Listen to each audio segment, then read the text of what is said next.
Magandang araw po sa inyo lahat mga kabulim. Saan man tayong sulok naroroon, sana po ay nasa maganda tayong kalagayan at ligtas sa anumang karamdaman.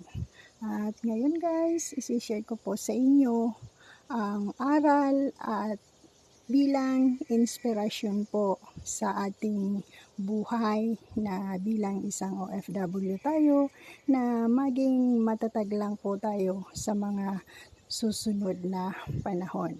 Kasi sa bawat pagsubok po sa buhay natin, huwag tayong matakot dahil habang may buhay, may pag-asa tayo. At laging may bagong umaga at higit sa lahat, hindi po tayo pababayaan ng ating Panginoon. At hindi tayo bibigyan ng pagsubok ni God kung hindi natin kaya, di ba?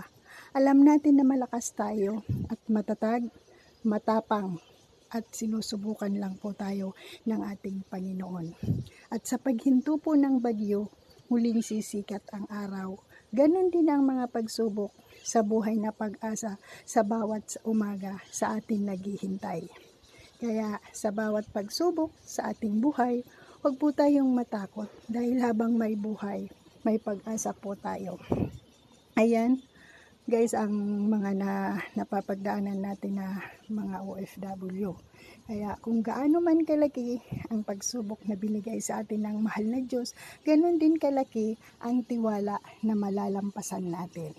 Kaya ang kailangan natin, dasal ang pinakabisang sandata sa lahat na pagsubok sa raranasan natin sa ating buhay.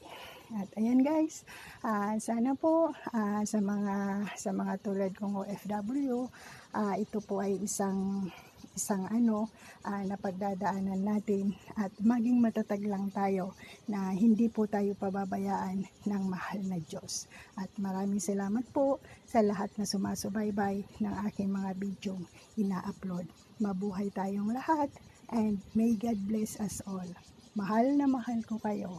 Tayo po ay mag-iingat at tayo po ay napapalayo sa ating pamilya.